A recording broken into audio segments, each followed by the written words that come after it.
Back to back 2 matches win कर लिए पाकिस्तान ने इस ट्रांसलेशन सीरीज में। अफगानिस्तान को भी हराया, यूएई को भी हरा दिया। और यूएई वाला मैच तो वैसे भी पता था सबको कि भाई यूएई को तो हमने वन साइडेड करके हराना है, लेकिन वो भी भाई हम वन साइडेड करके नहीं जीते, क्योंकि हालत ये हुई है हमारी कि 200 करने के बावजूद भी हमने 176 रन करवा लिए हैं यूएई की टीम से, और उसके भी 75 पे 5 आउट करने के बाद।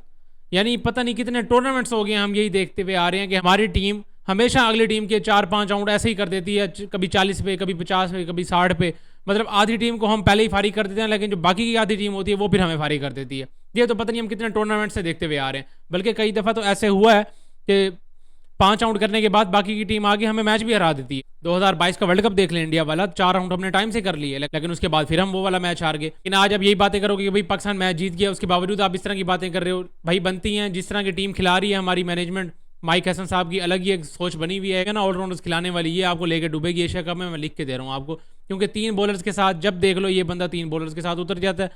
सलमान अली आगा भी एक्सेप्ट कर लेता है, आकिब जावेद भी इस चीज़ को लेके चल रहे हैं कि भाई 3 बॉलर्स खिलाने हैं, बाकी हमने ऑलराउंडर्स भर्ती किए हुए हैं। पता नहीं वो कौन सी चीज़ है जो आपको मजबूर करके बैठी हुई है कि आप राणे को बाहर नहीं बिठा सकते। मतलब आज अगर आपने शाहीन अफरीदी को रेस्ट दे दिया, हारिस रऊफ को रेस्ट दे दिया, ठीक है, बनता है भाई, छोटी साइड है उनके खिलाफ, आप अपने मेन बॉलर्स को क्यों यूज़ करें, उनको रेस्ट दें। ठीक है, आपने उनको बाहर बिठा दिया, आगे एशिया कप भी आना है, उनको रेस्ट भी चाहिए साथ साथ, और वैसे भी हमने अपनी बेंच भी स्ट्रॉन्ग करनी है, इस चीज़ को भी हमने मद्देनजर रखना है। लेकिन भाई जैसे आज आपके मेन बॉलर्स नहीं थे, आप 4 बॉलर्स के साथ जाएँ, 4 प्रोफेशनल बॉलर्स के साथ जाएँ। आपने राणे को बाहर बिठा देना था, वसीम जूनियर को खिला देना था, उसको भी तरह चांस दे दें, लेकिन नहीं, हमने राणे को भी खिलाना, क्योंकि उसका बैटिंग का थोड़ा सा एज हमें ज़्यादा मिल जाता है बनिस्बत वसीम जूनियर के। लेकिन वसीम जूनियर बॉलिंग भी तो ज़्यादा अच्छी कर लेते हैं ना। हम बार बार देख रहे हैं कि हमें वो बॉलिंग का एक लूप होल नज़र आ रहा है, जिसकी वजह से हम स्ट्रगल कर रहे हैं। लेकिन ये चीज़ माइक हसन को भी नज़र नहीं आ रही और हमारी मैनेजमेंट को भी नज़र नहीं आ रही है। हमें तब नज़र आएगी जब एशिया कप में हमें अगली टीमें उठा के मारेंगी। आज सुफियान मुकीम को देख लें, आज उस बंदे ने भी कुट खाई, हम सब बैठ के उसी की तारीफें कर रहे हैं। और इसका मतलब ये नहीं कि वो बुरा बॉलर बन गया, बॉलर वो वैसे ही ठीक है, बॉलर अच्छा है वो, लेकिन भाई हर मैच में वो अच्छी बॉलिंग करके हमें कभी भी नहीं देगा। किसी मैच में उसको भी बेचारे को कुट पड़ेंगी। वो भी कोई बॉलर है, मशीन तो नहीं है जहाँ वो कि उसमें एक आपने चाबी लगा के फिट करके दे देना कि भाई जा जाके 4 ओवर्स अपने निकाल के दे, सिर्फ 10-20 रन ही खाने। हर मैच में तो ऐसे नहीं करेगा, काफ़ी मैचेस में वो रन खाएगा, किसी मैचेस में वो आउट नहीं करके देगा, किसी मैचेस में उससे बॉलिंग ही नहीं होगी सही। तो ये तो अभी वो भी यंग लड़का, उसको भी टाइम लगना है। अगर आपका एक मेन बॉलर अच्छी बॉलिंग नहीं कर रहा तो उसके लिए आप दूसरे मेन बॉलर से रिप्लेस करें ना उसको। पहले ही अगर आप 3 बॉलर्स के साथ जाएंगे मैदान में, तो फिर अगर एक आधे बॉलर को कुट पड़ रही हो, जैसे आज हसन अली को कुट पड़ी है, सुफियान मुकीम को कुट पड़ी है, फिर हमारे कप्तान को समझ नहीं आ रही थी कि भाई बॉलिंग किसको दूं मैं।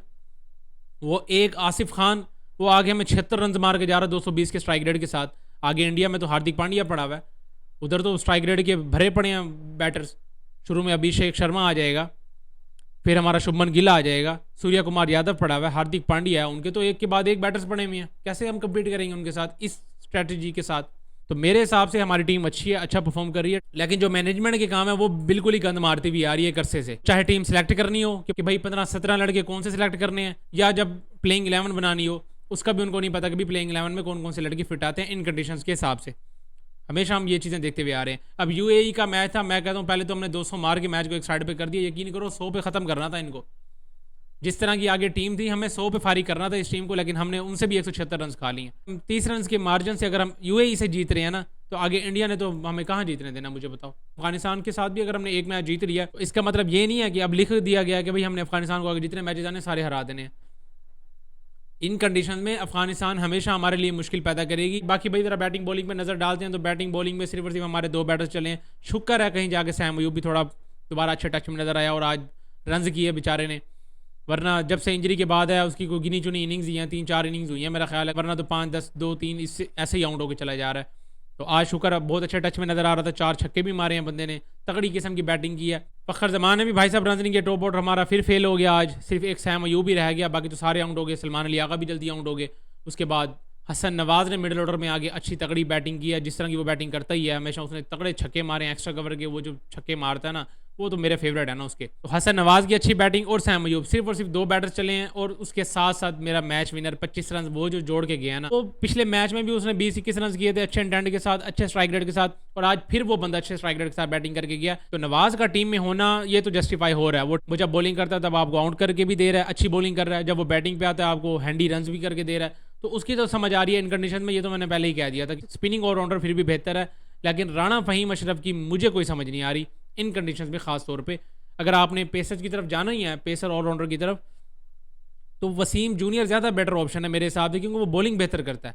बैटिंग पे यार मेरा दोस्त मोहम्मद हारिस को मैंने पिछली वीडियो में भी यही बात किया, भाई बेचारे को बद्दुआएं लग गई हैं, और आज उसकी गेम में वो प्रेशर नज़र आ रहा था जो सोशल मीडिया पे पाकिस्तानी अवाम ने, बाबर आजम के फैंस ने जो उस बेचारे पे प्रेशर डाला, मैंने आज यकीन करो उसकी बैटिंग में नज़र आ रहा था। 2 बॉलें खेली और जब वो आउट हो गए, अपने बल्ले तोड़ते हुए गया ना, यकीन करो उसके फेस पे साफ साफ वो प्रेशर नज़र आ रहा था कि वो प्रूव करना चाह रहा था अपने आप को। और सारे अब कोई उसको जीरो बल्लभ कह रहा है, किसी ने उसको कोच बना दिया कि कोच साहब खैर है अब क्या हो गया है, कोच साहब आपकी बैटिंग नहीं हो रही, बाबर आजम को सिखाने चले थे, खुद से कुछ नहीं हो रहा, इस तरह की बातें, ये सारी उस बेचारे के ऊपर साफ साफ वो प्रेशर नज़र आ रहा है।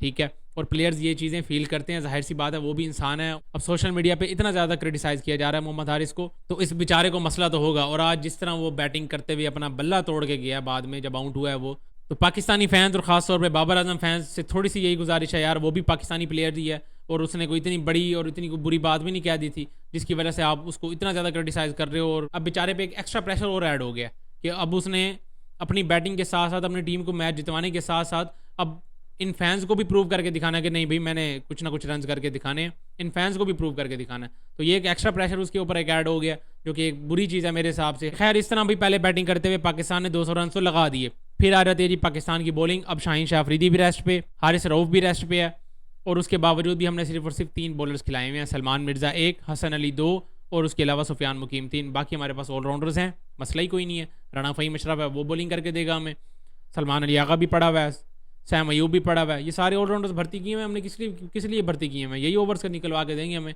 मतलब 12 ओवर्स हमारे प्रोफेशनल बॉलर्स करेंगे, बाकी के 8 ओवर्स हमारे ऑलराउंडर्स करके देंगे। आपको लगता है कि ये इंडिया के सामने ही हमारे ऑलराउंडर्स चलेंगे? आज सैम अयूब ने अच्छी बॉलिंग की है, मैं मानता हूँ इन सारी चीज़ों को, लेकिन आगे टीम भी तो उस तरह की नहीं थी ना। इंडियन टीम नहीं छोड़ेगी हमारे ऑलराउंडर्स को, मैं पहले बता रहा हूँ, वो तो इवन हमारे मेन बॉलर्स को नहीं छोड़ेगी। ये सारी चीज़ें हिसाब किताब लगा के ही चलेंगे कि भाई उनके मेन बॉलर्स हैं 3, बाकी जो उनके 8 ओवर्स हैं वो उनके आ जाते हैं ऑलराउंडर्स सारे। 8 ओवर्स में तो उन्होंने मार मार के पागल करना है। कितनी एक एक्स्ट्रा ऑर्डिनरी बॉलिंग कर देगा, कितनी एक अच्छी बॉलिंग कर लेगा, वो है तो वो ऑलराउंडर ही ना। मेन काम तो उसका बैटिंग ही है ना।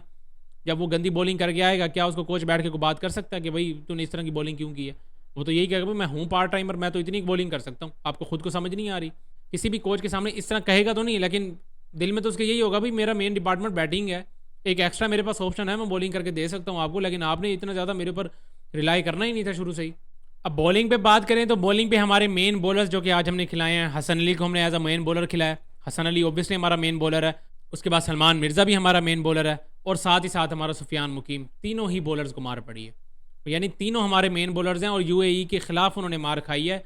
बाकी आप खुद अंदाज़ा लगा लें कि जब बड़ी टीम्स आएंगी हमारा क्या बनेगा, क्योंकि शाहीन शाह अफरीदी ठीक है हमारा मेन बॉलर है, लेकिन भाई उसको भी कुट खाते देखा हमने। हारिस रऊफ हमारा मेन बॉलर है, उसको भी कुट खाते देखा हमने बड़ी टीम्स के खिलाफ। जब हमारे मेन बॉलर्स भी ये हैं तो आगे भी टीम्स भी तो अच्छी आएंगी ना। अगर हमारे अच्छे बॉलर्स बाहर बैठे हुए थे आज के मैच में, तो आगे अच्छी टीम्स भी अभी नहीं हमारे सामने आई। जब वो टीम्स हमारे सामने आएंगी तो उन्होंने शाहीन को भी मारना है, हारिस रऊफ को भी मार पड़ सकती है, सुफियान मुकीम को भी मार पड़ सकती है। हमारे पास चलो और कुछ नहीं, हम ये बात तो ना कर सकेंगे भाई हमने बॉलर्स ही कम खिलाए थे। अच्छी टीम्स हमेशा चीज़ को नोट करती हैं कि भाई अगली टीम के पास इतने ऑलराउंडर्स पड़े हुए हैं, इतने मेन बॉलर्स पड़े हुए हैं। अब मेन बॉलर्स के हमारे होते हैं 12 ओवर्स, बाकी हमारे ऑलराउंडर्स करते हैं। ऑलराउंडर्स वाले जो 8 ओवर्स हैं वो तो उन्होंने मार मार के हमें हलाल करना, ये चीज़ तो तय है, ये तो मैं अभी आपको लिख के दे रहा हूँ। उसके बाद आ जाते हैं हमारे मेन बॉलर्स। किसी एक मेन बॉलर को उन्होंने अटैक कर दिया ना, टीम में खलबली मच जानी है, टीम पे प्रेशर ज़्यादा पड़ जाना है, क्योंकि बड़े मैचेस में होती सारी गेम प्रेशर की है। वहाँ कहीं हमारे शाहीन को कुट पड़ जाती है, हारिस रऊफ को कुट पड़ जाती है, क्या करेंगे हम उस टाइम पे? तो ये चीज़ पहले नंबर पे बेहतर करनी चाहिए हमें, अपने बॉलर्स एटलीस्ट पूरे खिलाने चाहिए। बाकी किसी दिन ऑन द डे किसी को भी मार पड़ सकती है, ये चीज़ तो एटलीस्ट हमारी बेहतर हो ना। हम ये बात तो ना कर रहे हो कि हमने बॉलर ही पूरे नहीं खिलाए। खैर भाई जो भी है, यूएई से हम 31 रन से मैच तो जीत चुके हैं और इस ट्राई सीरीज़ में हम 2 के 2 मैचेस विन करके बैठे हुए हैं। अब हमारा अगला मैच है अफगानिस्तान के साथ 2 सितंबर को, वो देखेंगे उसमें क्या बनता है। बाकी इस वीडियो में इतना ही, मिलता है नेक्स्ट वीडियो में।